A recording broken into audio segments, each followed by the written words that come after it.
Juntos también en la radio que ves a través de nuestro canal de YouTube. Te suscribís como Estación K2 y ahí podés ver imágenes de la playa y podés ver imágenes de nuestros invitados a esta hora, en este momento y en este jueves 6 de marzo, en el cual vamos a cortar la cinta de una nueva columna que nos tiene muy inquietos, ansiosos y con muchas ganas de conocer, muy ávidos de información. Lo convocamos hace un par de semanas ya. En realidad había quedado algo pendiente el año pasado, en rigor de la verdad, al señor Alejandro Andersen. Él es profesor de historia, historiador y parte del Archivo Histórico de la Memoria de la Municipalidad de Necochea, autor de un libro también, de varios libros, pero en este caso me voy a referir al Ficciones de lo Real, que relata crónicas sobre hechos verídicos que sucedieron en el partido de Necochea durante el comienzo del siglo XX.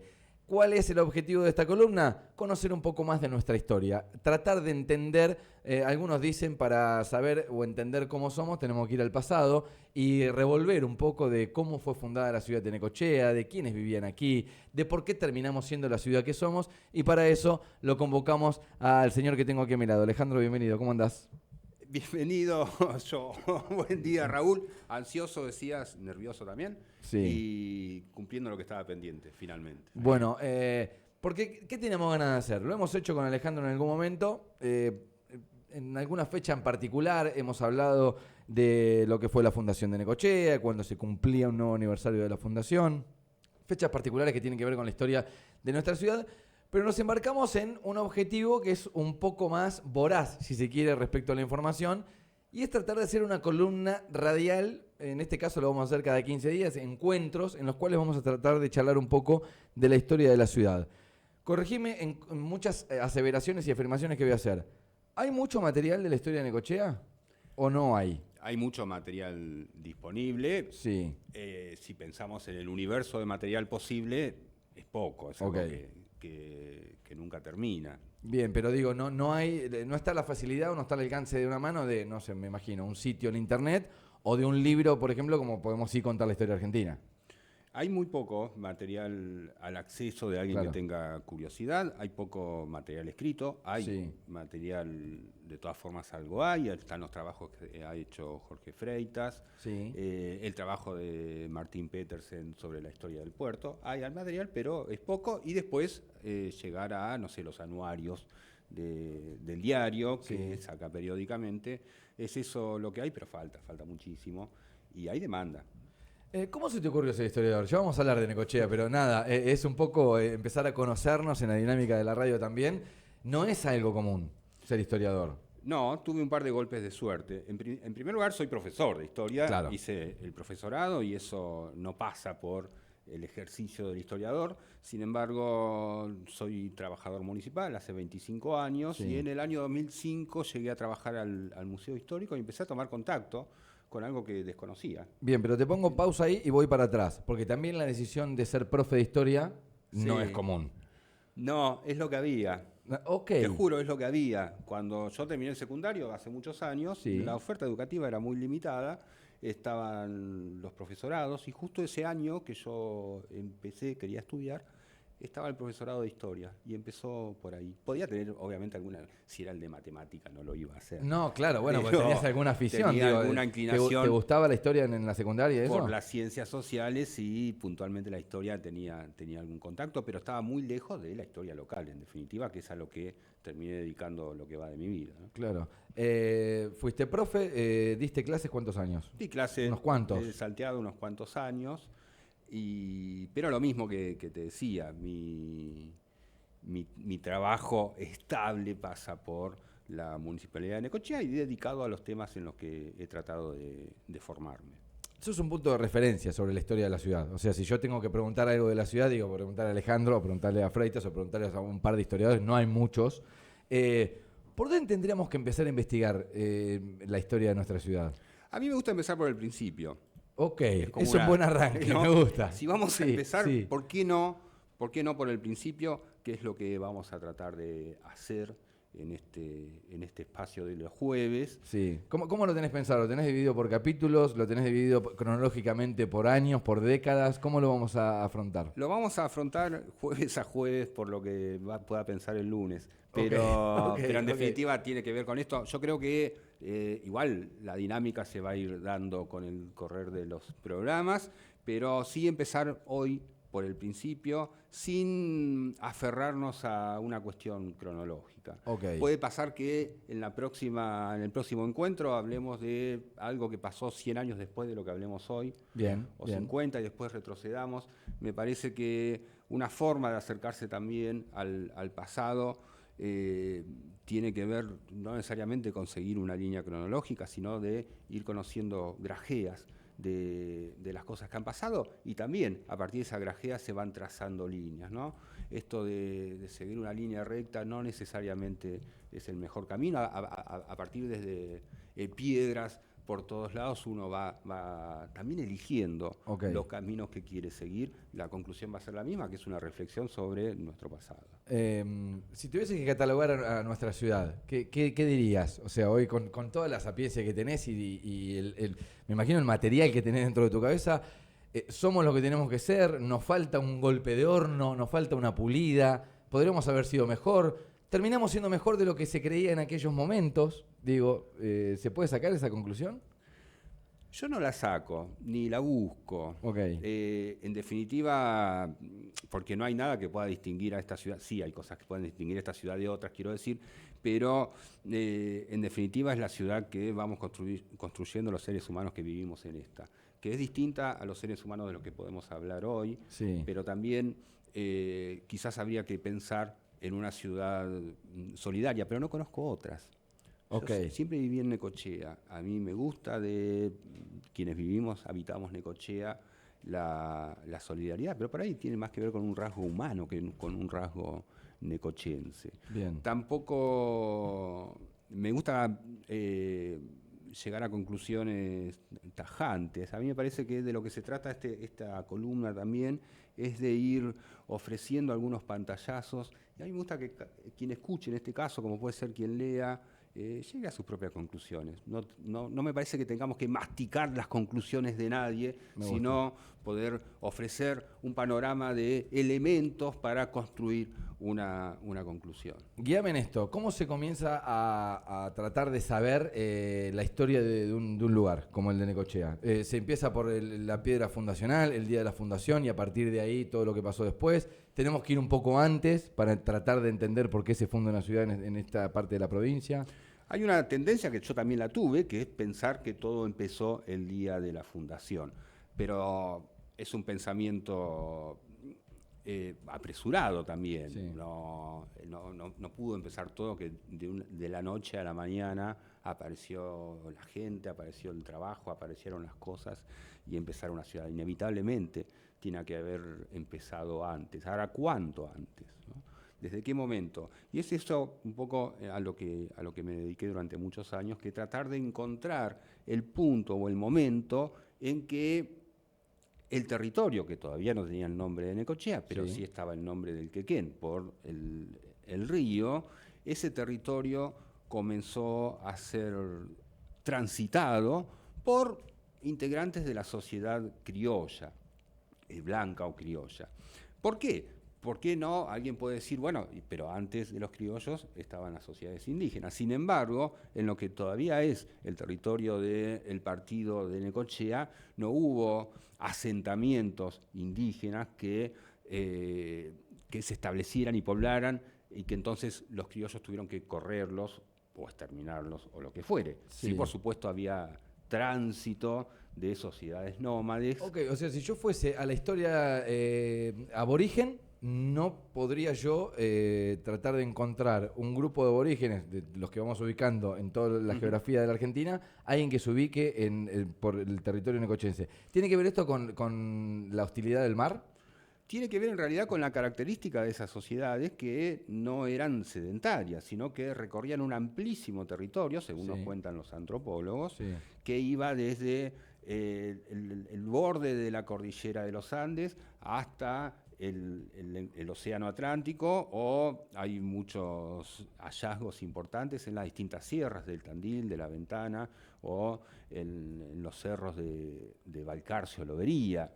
Entonces, esas sociedades desplegaban durante el año todo un recorrido que tenía que ver, por supuesto, con las estaciones del año y con lo que encontraban en cada lugar. ¿Cómo han demostrado esto los antropólogos o los arqueólogos? Bueno, encontrando a la orilla del mar piedras, rocas propias de los cerros del sistema serrano de Tandil y La Ventana, y encontrando en zonas más cercanas a la cordillera elementos que son propios del lecho marino o de la costa.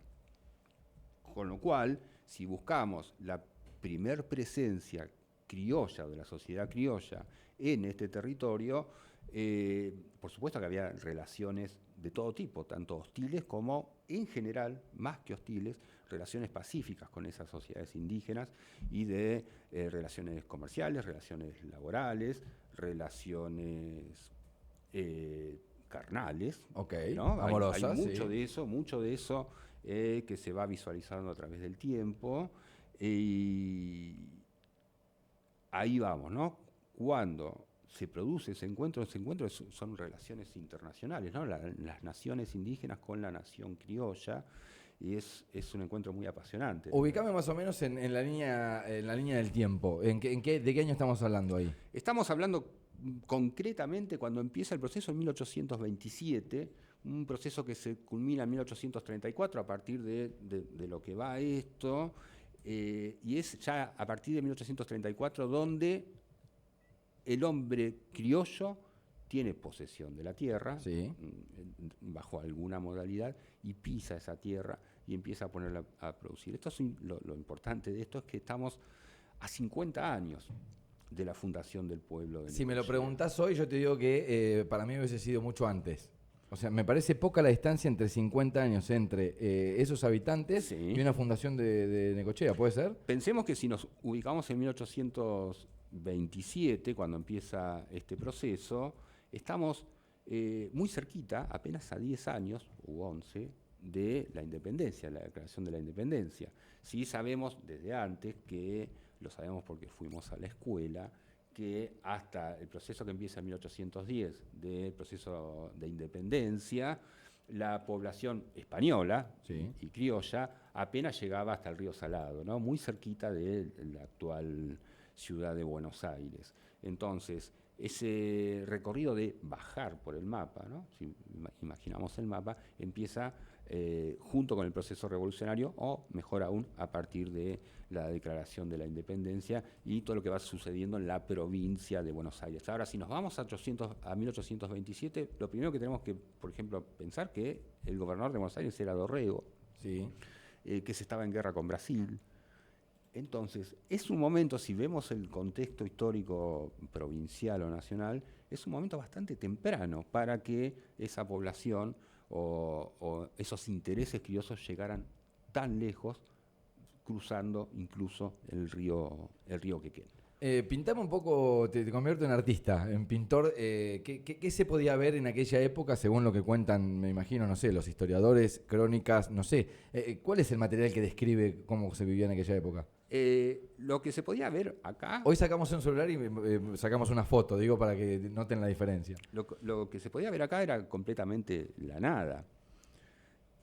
Pensemos que la geografía de un lugar que no había sido intervenido por el hombre. ¿Por qué? Porque, sí, alguien dirá, bueno, esas sociedades indígenas que transitaban la zona, sin embargo, no había construcciones ni nada por el estilo, pero incluso pensemos en un lugar o en una zona donde no había árboles. Okay. No había árboles. ¿Por qué? Bueno, por eso era el desierto. La denominación del desierto no solo tiene que ver con la ausencia de personas, la supuesta ausencia de personas, sino la ausencia de vegetación. Digamos, la vegetación natural de esta zona eran pajonales o cardales, claro, o los médanos bastante avanzados respecto a lo que vemos hoy. Incluso para quienes en primer momento tuvieron que habitar la zona, había una complicación importante que era la ausencia de leña. Ok. ¿Sí? Cada tanto algún sauce a la orilla del río podía encontrarse, pero era la ausencia de vegetación que implicaba una dificultad importante. ¿A partir de qué año data los primeros, que se puedan afincar por estas zonas y que, bueno, después posteriormente, por supuesto, fundan Necochea, ¿no? Pero ¿de qué año data? ¿Es 1840? En la década de 1830, pero sí ya tenemos verificada fehacientemente no solo la presencia criolla, sino la producción. Eso hay el documento más antiguo que tengo, que encontré de trabajo criollo en la zona es de 1840, donde ya hay sembrados, hay vacas fundamentalmente. Sí. ¿Son cartas? Digo, el material que encontrás. ¿Son cartas que digo, a través de qué te informás? Hay cartas, quizás no tanto, sino hay más bien dos cosas. Por un lado, que quienes habitaban la zona con la tenencia de la tierra, en este caso al principio bajo la modalidad de la enfiteusis, tenían que pagar impuestos, sí, por ejemplo. Entonces la información surge de ahí, la información que genera el propio Estado, el Estado bonaerense en este caso. En primer lugar, los expedientes donde se gestiona el alcance a la tierra a través de la enfiteusis. Después, cuando se tributa, había un tributo que se llamaba contribución directa, que era el productor pagaba al Estado un porcentaje o una cuestión de acuerdo a la cantidad de cosas que tuviera. Digamos. O sea, una tasa a la hectárea. Era una tasa a la hectárea, pero más importante había una tasa al ganado. Ah, ok. ¿Sí? Bien. Que era una cuestión de la tierra en ese momento que no tenía la valorización que se va a producir después. El valor estaba en el ganado. Bien, y en poder criar ese ganado cerca del río. Y ¿el río Quequén cuándo empieza a tener importancia? ¿Ya se habían dado cuenta de esto, de que podían comercializar y sacar, digamos, la producción por el río, o todavía no? No, eso viene tiempo después. No, eso viene bastante después. Sí. Digo, eso lo conocimos también, mando un gran saludo a Martín Petersen, la historia del puerto también, que, digamos, da cuenta de que se iban arrimando hacia el río porque había una cuestión comercial también, ¿no? Martín ubica la utilización del río en 1870. Ok. Puede ser que por ahí no había acceso. Ahí estás, ¿eh? Claro, no había acceso todavía a la zona portuaria por los médanos. Estaba todo tapado de médanos y eso antiguamente, ¿o por qué motivo no llegaron antes al acceso? No necesariamente, sino que, porque en realidad desde la orilla de la actual ciudad de Quequén era posible también. Ah, bien. Pero sino porque el sistema productivo estaba ordenado de esa manera y no había un comercio marítimo establecido en todo el sistema comercial o de tránsito, en este caso en la provincia de Buenos Aires. Y respecto a esos habitantes, ¿era gente que tenía dinero y venía a hacer sus negocios en esta nueva tierra, digamos, a decir, tengo el ganado y quiero acá aprovechar? ¿O los que mayormente venían, era mano de obra que decían, voy a buscar mi oportunidad en el lejano desierto? En principio, los que tenían el dinero a veces ni siquiera estaban en la Argentina. Claro. Podían estar en Europa. Los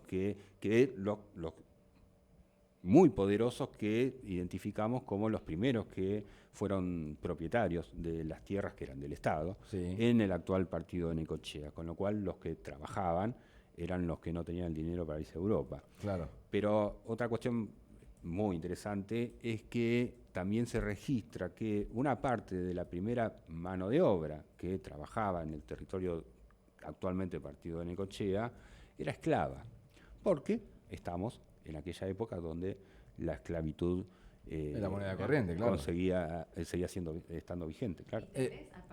¿Y tenés los apellidos por ahí de las familias que por primera vez pisaron el territorio, el partido de lo que después sería Necochea? Hay como casos aislados. Va a ser un poco más tardío, que en realidad pasa cuando se empiezan a hacer los censos de población. En los censos, en el primer censo, pero es más tardío, 1869, sí están los nombres y apellidos en ese caso, son 1.129 habitantes del partido de Necochea en 1869. En esto también de ir para atrás, buscando alguna especie de principio, si vemos que en 1869 ya hay 1.129 habitantes del partido de Necochea, con sus nombres, apellidos, su dedicación, dónde nacieron y toda la información que brinda un censo, está bastante claro que todo no pudo haber empezado en 1881 con la fundación del pueblo. También es importante distinguir esto, lo que es la fundación del pueblo de Necochea y la creación del partido de Necochea, que eso pasa unos cuantos años antes. Incluso para fundar un pueblo o una ciudad, primero tiene que haber habido un recorrido poblacional en ese lugar para que sea meritorio constituir. ¿Qué significa fundar un pueblo? Fundamentalmente constituir las instituciones públicas. Termina siendo casi una consecuencia y no un inicio. Tal cual. Digo, ¿no? Me parece que ahí está. No me puedo imaginar, hoy nos cortan un puente. En la actualidad, nos cortan el Dardo Rocha y nos complican la vida. Dicen, bueno, a partir de hoy la municipalidad está haciendo mantenimiento de luminarias, tienen que pasar todos por el puente colgante, el transporte pesado tiene que ir por el puente Taraborelli. ¿Cómo hacían en aquella época? ¿Cómo se conectaban? Primero vivían en la vida en la que habían nacido. Te cortan internet y te querés morir. Sí, es verdad, claro. ¿No? Se cae internet y no sabés a quién asesinar primero, o a vos mismo. Entonces, en realidad tiene que ver con el contexto en que nos desarrollamos, pero las dificultades para cubrir las distancias eran enormes, pero sí, sin embargo lo hacían. Incluso hay, por ejemplo, en uno de los expedientes donde se tramita las primeras enfiteusis en este territorio, en el territorio. Cuando decís enfiteusis es un término que no sé si todo el mundo lo conoce. Bien. ¿Qué es ese formato? Para los que no fueron a la escuela. Sí, a ver. La enfiteusis era un mecanismo de arrendamiento de tierras públicas hacia los privados. Ok. Que no era una transferencia, no era una venta, sino ¿Una especie de licitación? Una especie de concesión. Concesión. Bien, un balneario. Imagínense un balneario. ¿No? Era un alquiler, en definitiva, a un privado que, a cambio de explotar esa porción de tierra, pagaba un canon, como en una concesión. Esto fue así al principio, estamos hablando otra vez de 1827, porque el Estado provincial no podía vender las tierras públicas, porque esas tierras públicas estaban sujetas eran garantía de la deuda externa que había contraído Rivadavia unos años antes, entonces no podía venderla. Más adelante. Una historia que, digo, así como hablamos recién del puente de Dardo Rocha, me parece que después se repite, ¿no? La sucesión de los gobiernos, ya empezamos con el primer presidente a deberle plata al exterior. O sea, no podían vender las tierras porque estaban... Eran la garantía. Claro. La garantía, si no se pagaba la deuda, se podía ejecutar esa garantía. Claro. Por supuesto, la deuda no se pagó y no se ejecutó ninguna garantía. Pero hablar de una Argentina endeudada en aquella época ya. Sí. Algo que repetimos a lo largo de la historia, digo, ¿no? Bueno, hay mucho de esto, cuestiones más detalles que podemos ver la manera en que se repiten o también la manera en que se resuelven. A veces que se repita la historia puede ser incluso normal. Las personas, durante muchísimo tiempo, digamos, las personas nos adaptamos mejor a la continuidad que a la ruptura. Eso lo sabemos individualmente, pero también como sociedad. Lo más interesante, creo, de encontrar en la historia son esos momentos de ruptura, los quiebres, cuando algo cambia y algo cambia para siempre o por mucho tiempo.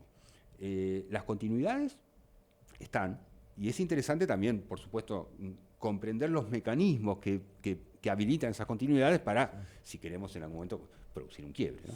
¿Por qué alguien en aquella época... ¿Qué fue? ¿Una ola de fundaciones a la que después vamos a llegar a la orilla? No va a ser hoy el capítulo de la Fundación de Necochea, sépanlo. Estamos tratando de mostrarles el escenario por el cual después la consecuencia termina siendo la fundación de nuestra ciudad. Pero, ¿por qué alguien hubiese querido fundar una ciudad en aquel momento? O si fue algo que dijeron, bueno, aprovechemos la volada, están fundando ciudades por este territorio, tenemos que tener nuestra ciudad acá. En principio, no podemos hablar de ola de fundaciones, pero sí... y siempre hablando exclusivamente de la provincia de Buenos Aires, ¿no? Tiene que ver con un proceso más amplio que se estaba dando en la provincia de Buenos Aires, con su institucionalización y además con una etapa que abarcaba a todo el país, que tenía que ver con los procesos de inmigración europea. En los primeros habitantes, cuando veamos los primeros habitantes del partido de Necochea, vamos a ver que prácticamente no hay europeos. Hay migrantes, pero migrantes de otras provincias o migrantes de países limítrofes. Okay. ¿Por qué fundar una ciudad? Fundamentalmente, primero porque los requerimientos de la población que ya estaban en un territorio llevaban a la necesidad de la presencia del Estado. La ciudad es la presencia del Estado, o es el Estado constituido como un municipio, y tiene que ver con las instituciones que tienen que facilitar la vida y el desarrollo de una sociedad determinada. Okay.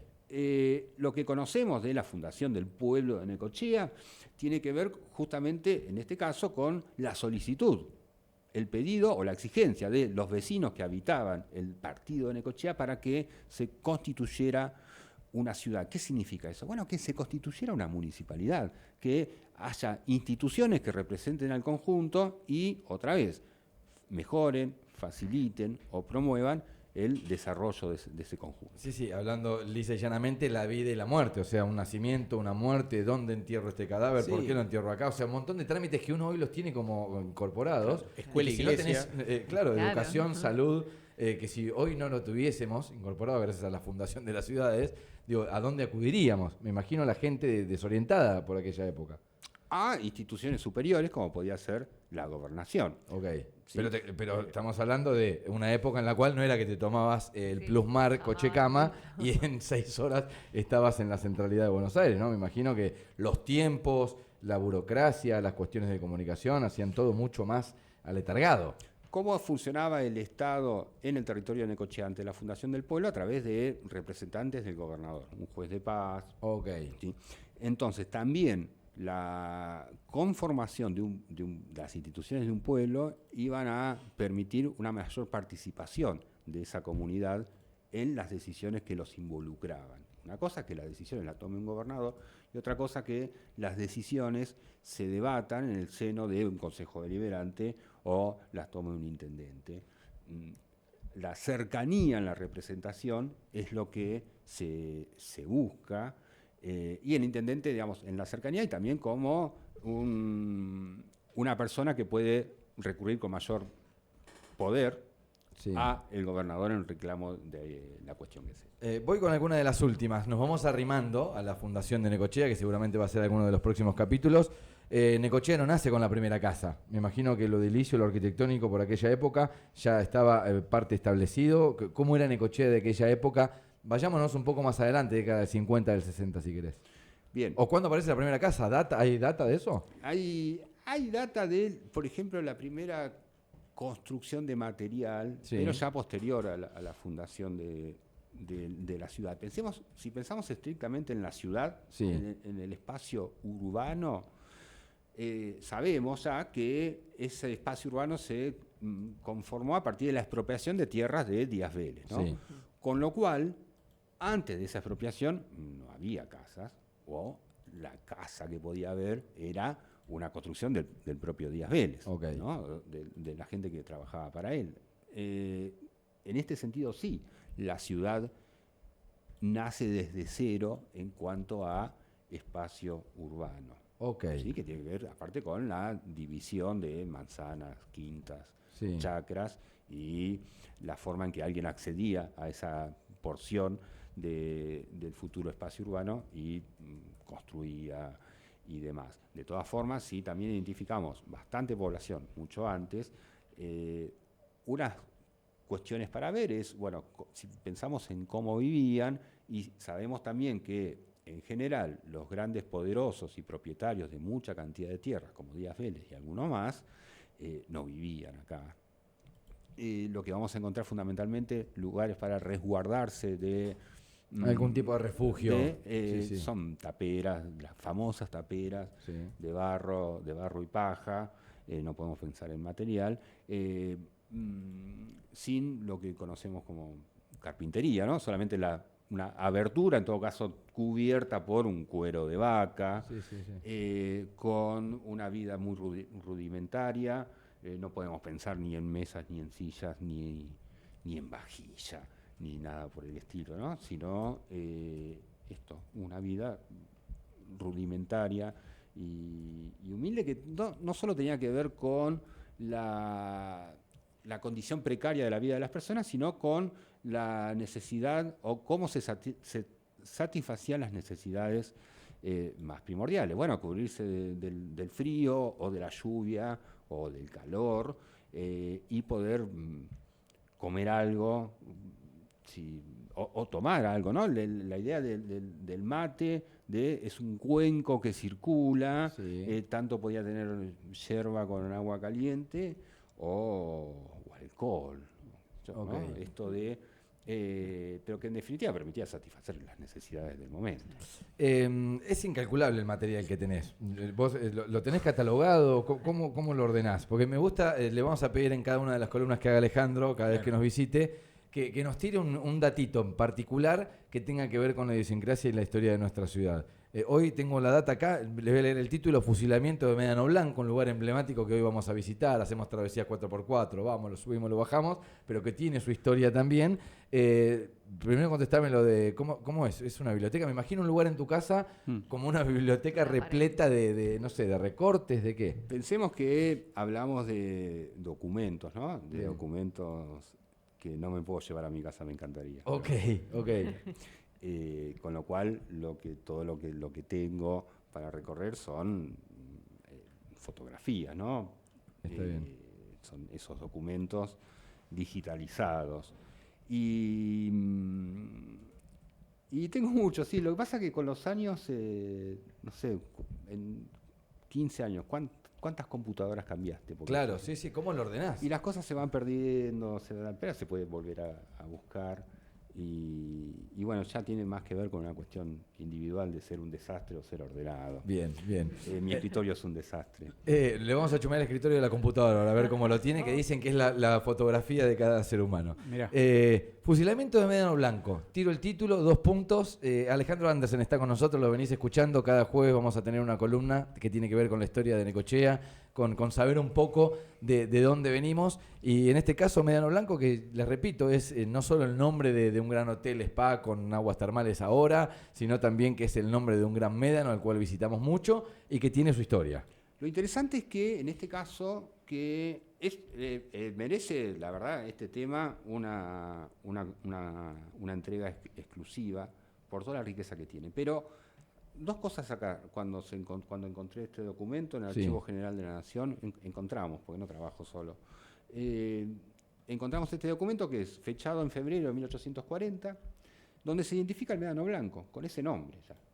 O sea, alguien ya le había puesto ese nombre. Ya se lo conocía geográficamente como el Médano Blanco. Y un poco de contexto. En la primavera de 1839 se produce lo que se llama y se perpetúa en los libros de historia como el levantamiento o la revolución de los libres del sur contra el gobernador Rosas. Sí. Fundamentalmente en la zona del sur de la provincia de Buenos Aires, donde participa activamente Díaz Vélez. Pero rápidamente esa revolución o esa sublevación es derrotada y termina. Octubre de 1839. Pero resulta que para febrero de 1840 había quedado como una especie de patrulla perdida, que no se había enterado que habían sido derrotados. Una especie de lobo solitario, como le llaman hoy a aquellas células que están como perdidas en el mundo. Sí, se dice que ahí en una selva de Vietnam todavía hay algunos combatiendo. Claro. No le llegó la circular de que... No llegó la notificación. Y de los derrotados seguían dando vueltas ya por esta zona, haciendo conatos combatiendo, ¿no? Sí, justicia por mano propia, se iba combatiendo contra gente que capaz no entendía ni siquiera por qué estaban combatiendo. Y entonces son identificados por las fuerzas leales a la gobernación. Y hay un par de datos, no es para hacerlo todo extenso, pero por ejemplo, el 17 de febrero de 1840, un coronel de las fuerzas de la provincia de Buenos Aires, Juan Aguilera, dice que se identificó a este grupo y informa al gobernador o al edecán del gobernador que con esta fecha, el 17 de febrero, parte en persecución de un grupo miserable de salvajes unitarios. Ok. Tranquilo arranca, ¿no? Que sabe que se dirigen hacia la boca del Quequén Grande. Sí.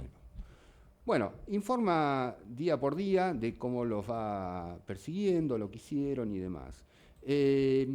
Finalmente, el 20 de febrero, informa que fueron capturados en el Médano Blanco, que capturó a los cabecillas y a todo el grupo, que los cabecillas eran Mariano Díaz, alias Corcocho, y Romano San Román, que habían... Este es un informe de alguien, un oficial que defendía la seguridad de la provincia de Buenos Aires, o sea, el gobierno de la provincia de Buenos Aires, diciendo que había un grupo de rebeldes que lo habían encontrado en Médano Blanco. ¿Y qué había pasado? Los venían persiguiendo, los encuentran en Médano Blanco, se les hace un juicio sumarísimo, Sí. y el día, ahí a fines de febrero, se informa también que se procedió al fusilamiento, ¿sí? Informa entonces que dice que a los dos cabecillas, Mariano Díaz y Romano San Román, los ha fusilado. Y que van a seguir con la persecución y la destrucción de estos salvajes unitarios. Dos cosas entonces. Una, 1840, el Médano Blanco, y la confirmación, si es que faltaba alguna, de la presencia de la sociedad criolla en estas tierras. Incluso esto, ¿no? Díaz Vélez participa en la sublevación, que después se va a tener que exiliar después de la derrota, y participa en la toma de lo que era la fortaleza de Tandil. Entonces, no solo en 1840 había población criolla viviendo en esta zona, trabajando en nuestro territorio, sino también se andaba matando. Era una cuestión un poco triste también, Sí, ¿no? sí, claro. De las cosas que pasaban y con la virulencia que pasaban. La fecha, entonces, febrero de 1840, de este documento que está en el Archivo General de la Nación, en la Secretaría Rosas, es de una riqueza enorme, porque es la confirmación de esto que empezó en 1840, no, entonces es antes. Claro. Estaban acá en ese momento y esto Claro. data de ahí. Si esto sucede ese día es porque algo estaba pasando antes, claro. Me encanta. Todavía no llegamos ni siquiera al comienzo, que muchos creen que es el comienzo, que es la fundación de la ciudad, y ya hicimos la primera columna. Ale, gracias por aceptar nuestra propuesta. Entendemos que conociendo un poco de dónde venimos vamos a conocer también y tratar de entender el cómo somos como ciudad. Entiendo también que hay una falta gigante de información, y no lo hablo solo de adultos, sino también en lo que son las clases formativas, colegios y demás. Sé que en algún momento has tenido algo que ver con eso también, con la formación. A ver, escribiendo un libro, tratando de dejar también tu legado y toda la formación y la información que has recabado en estos años. Así que te lo agradecemos. Intentaremos hacerlo formato radio en varias columnas durante este año, así que eternamente agradecidos. No, bueno, gracias, agradecido también por la invitación, y por esto, a propósito de lo que decías recién, las historias locales no estar incluidas en la educación formal, Sí. la educación que es dictada desde la provincia de Buenos Aires. La única forma de transmitir este tipo de conocimientos a quienes viven en el propio pueblo es a través de mecanismos informales, y la radio es una herramienta fundamental para esta cuestión. Aquí estaremos con Alejandro Andersen. Por ahora, cada 15 días con una columna, conociendo un poco de nuestra historia. Veremos qué nos dicta el pasar de este año 2025. Gracias. A ustedes. Arrancamos y no paramos. Información, juegos, música y algún que otro delirio necesario. Segundos afuera. De 9 a 13 por K2 96.3. Actitud hecha radio.